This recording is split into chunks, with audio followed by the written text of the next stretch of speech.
Hi, everyone. It's been a few days. I'm coming back here after a little retreat.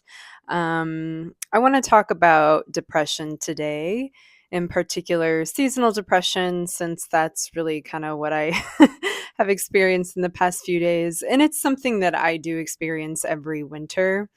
I kind of have these stages that begin in like November, where kind of beginning in November when those first kind of really cold days start coming through.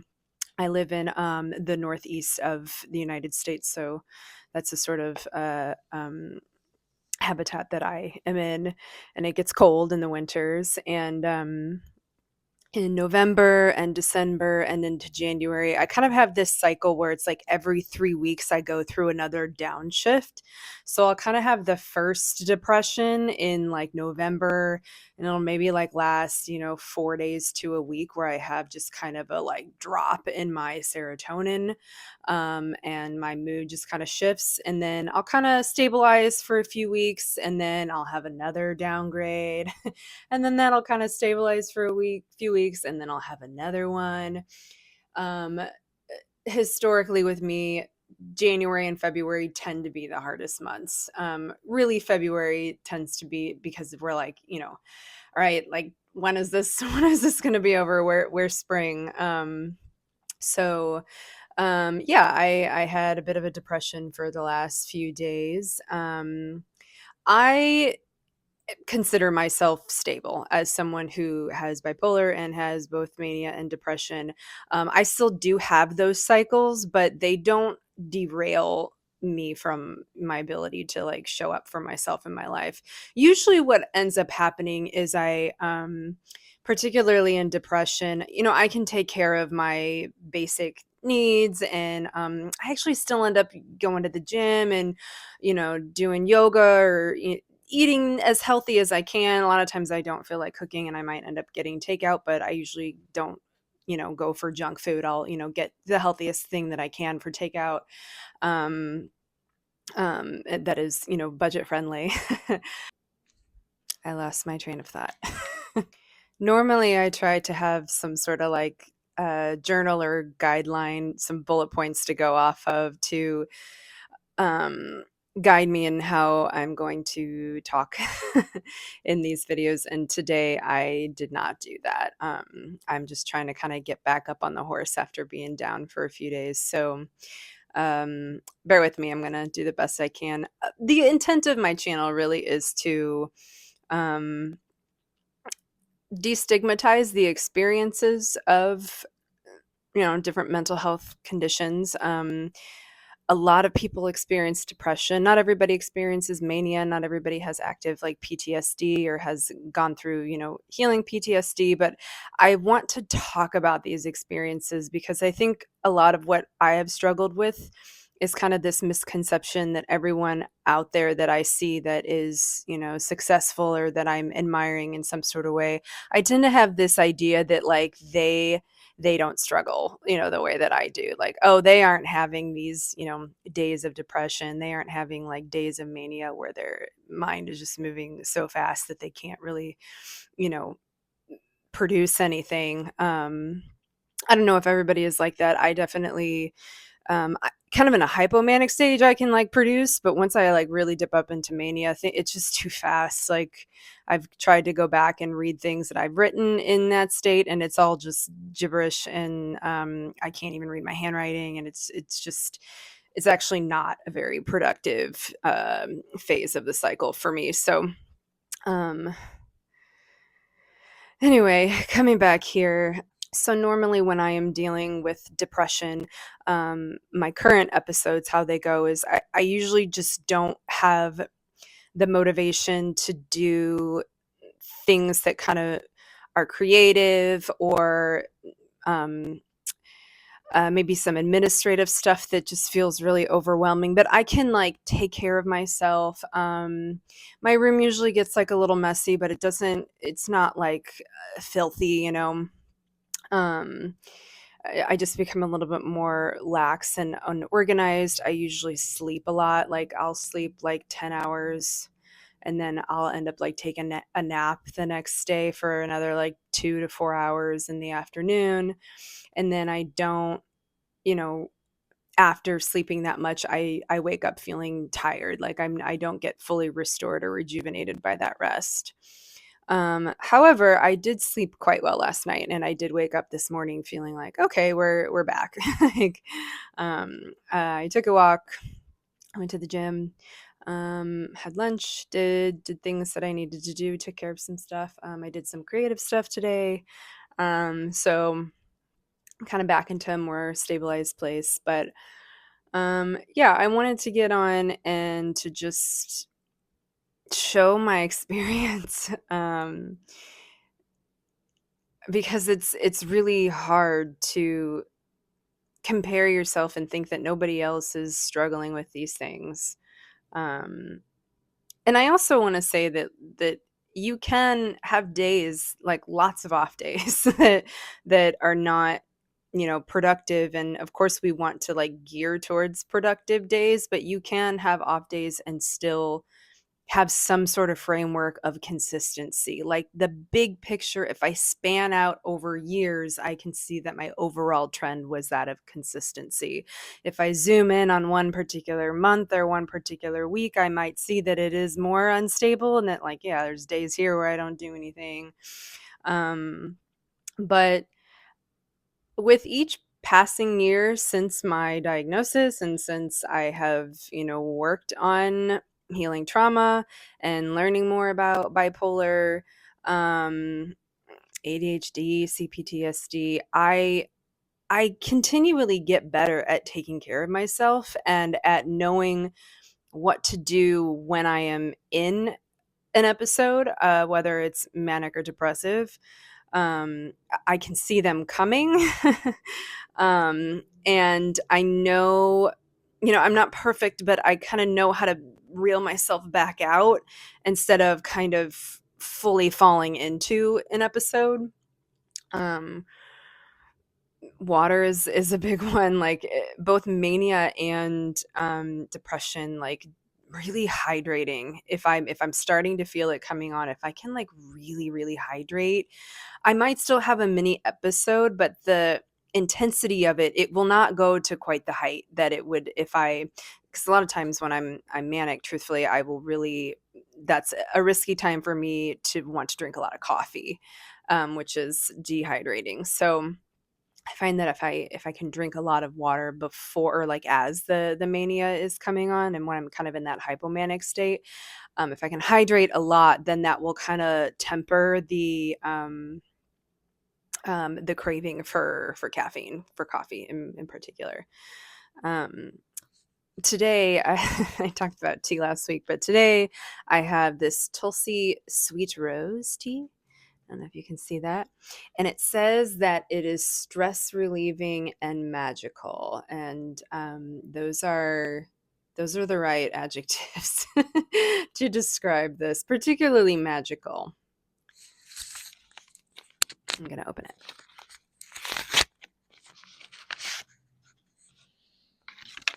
It smells like bourbon. That's what I really like. I mean, I'm not interested in a glass of bourbon right now, but the like botanicals really have that kind of liquor, that caramely liquor. Yeah. As far as kind of inner talk, ways that I, craft my dialogue with myself when I'm in these phases of depression, because they suck. Like I would rather be productive and feeling great and feeling balanced and getting a lot done. But when I'm in a depressive episode, it's just not accessible to me.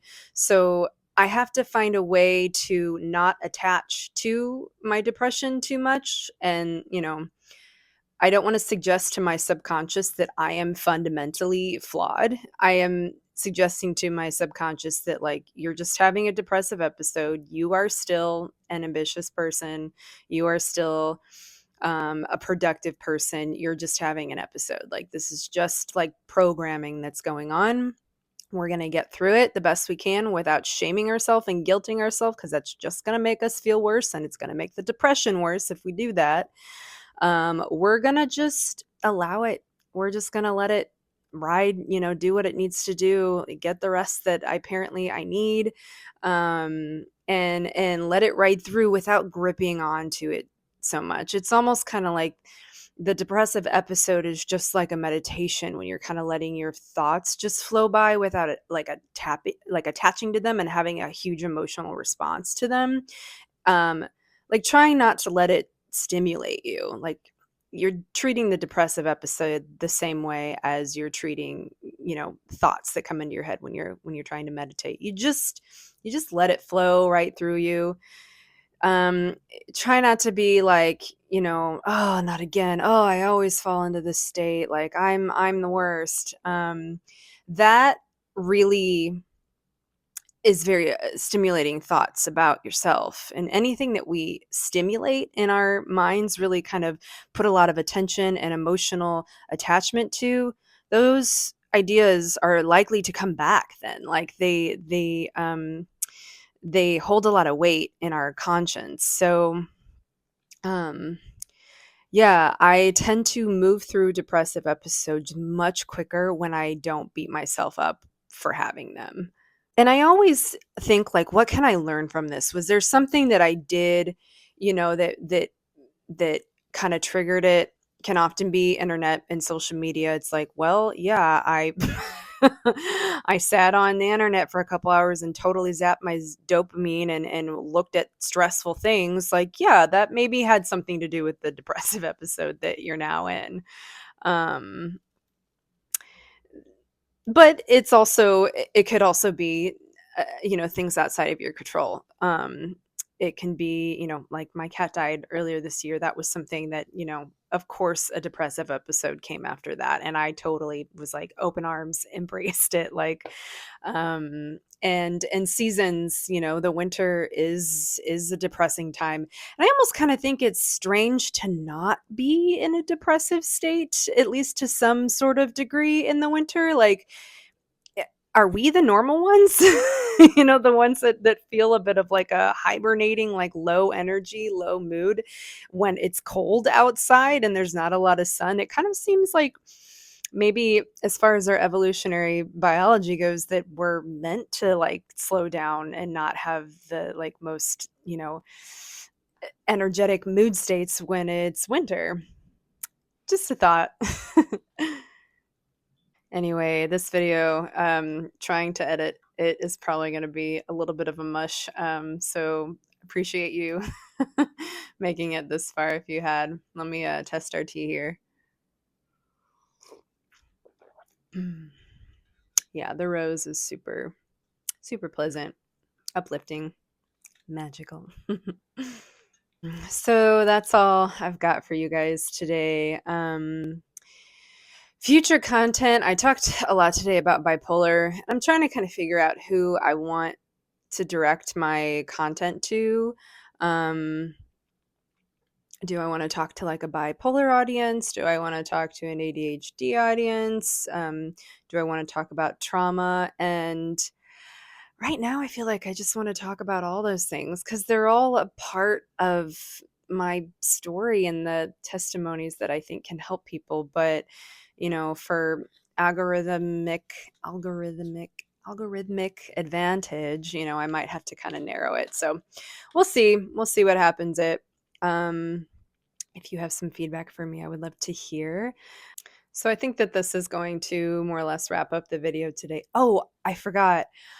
Another thing that really kind of made me depressed in the past few days is that my hair started falling out. So I had, this has happened to me before, a few months after the pandemic started. So like in July of 2020, I shed a lot of hair. A lot of hair fell out. I did not get COVID. It was just the stress of like the world, like my whole reality being shaken.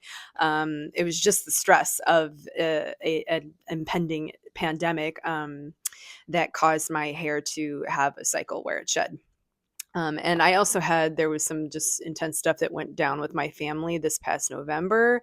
And it was really stressful. So I the cycle of stress, it's typical that if you do have a hair shedding from something really stressful, it'll happen 3 months after the event, the stressful time period or event.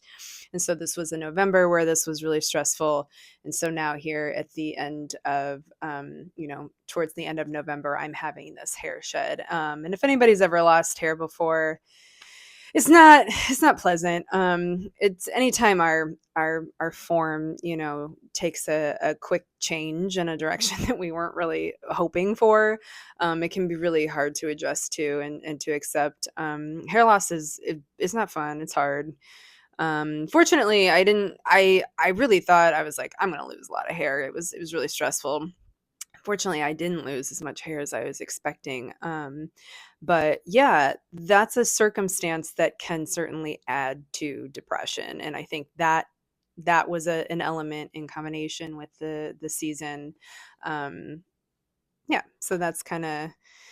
I always like to kind of keep in mind that, I'm also a human who's responding to things that happen in my life, and I'm allowed to, feel ranges of moods in relation to what's happening. Um, so hopefully you got something out of that. I'm gonna come back on in a few days and should have, yeah, I've got some actual like topics and some things that are a little bit more organized as far as what I'd like to talk about. So hopefully you'll join me then. Subscribe if you are enjoying this content, you would like to see more of it. Comment, like, do all that good stuff. It does help my channel. Thank you for your time and attention, and I'll see you next time. Ciao.